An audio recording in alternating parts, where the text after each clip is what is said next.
My daughter's about to go back to work after maternity break, and she is very nervous. Not of the work, she's brilliant at that, but of the gap. She's wondering if the world has moved on with people tirelessly, proliferously using AI, and she missed that for the last 6 months, or if the work world has changed in any way.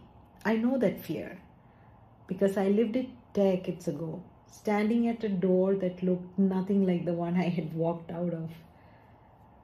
After five gaps across 30 years, here's what I know: the best of you is always still to come, always. But only if you receive the gap as the gift that it is. I believe work and life have to be blended. And at times you give more attention to work, at times you give more attention to life. And when it is time to give attention to life, it is never a gap. It is actually giving you skills and time to build yourself into a better version. Let me tell you about a phone call that changed my perspective. Elizabeth was 5 years old, and I was working at Fenner, manufacturing plant in Hyderabad where we manufactured electric soft stands. I've been late 3 nights in a row because the factory floor doesn't care about bedtimes, and it was the month end. On the fourth day, Elizabeth somehow found the office number, got my general manager on the phone. She told him, "You need to let Mama come home on time every day. She's late every single day." My GM laughed, but underneath that laughter was a truth I couldn't ignore. The factory was taking more than it was giving, and a 5 year old one was the one who was keeping score. Just before my maternity leave, I was part of a high stakes technology transfer from the UK. I was the junior, my senior held all the links and relationships. We had gone to Yorkshire at the Fenner factory, understood the whole digital soft start, the start of the digital technology era, understood how to go digital from analog and brought it back. A few months after that, I went on maternity break. While I was away, the senior left the organization. Just like that, the link was gone because he was the one who had the architectural ideas, and I was the supporting production engineer, R&D engineer, all rolled into one. The role I thought I was walking back into had quietly closed behind me. I felt like I was on the yesterday page, while the whole world had turned to tomorrow. I decided right then not to go back to the factory floor. I decided that if the gap had closed one door, I was going to build a new one.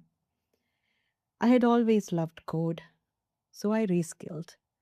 I learned Oracle. I pivoted sharply from manufacturing into technology. And 3 to 5 months later, 3 hard, doubt filled months, Tata Infotech said yes. People think those 15 months at home were full of fear. But no, actually, the fear only came at the threshold when the job didn't come immediately.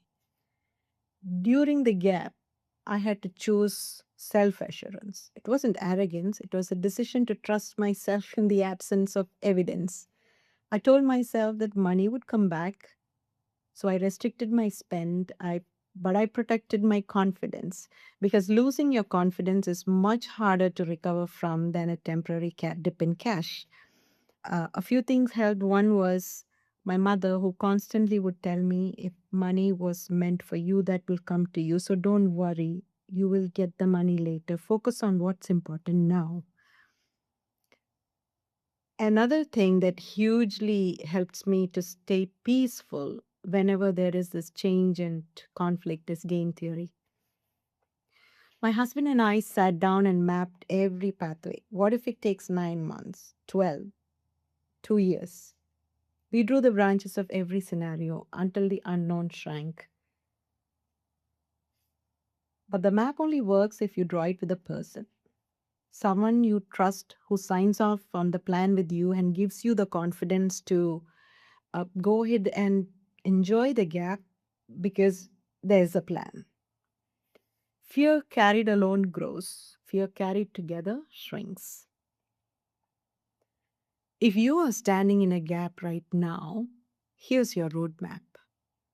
One, give yourself the time you actually need, not what the world dictates, but what you feel in your gut that you need to take. Two, protect your confidence first. Money is temporary, but the belief in yourself is everything. Of course, there are housing loan pressures, but there are ways to counter that by reducing your spend, maybe moving out, but protect your confidence in all of that. Three, use the stillness to look up. While everyone is running, ask where is this world going and where do you want to meet it? Four, pivot sharply. Don't go back to yesterday just because it feels safe. Discover your tomorrow. And five, find your unit, the people who will carry what you cannot while you make the leap.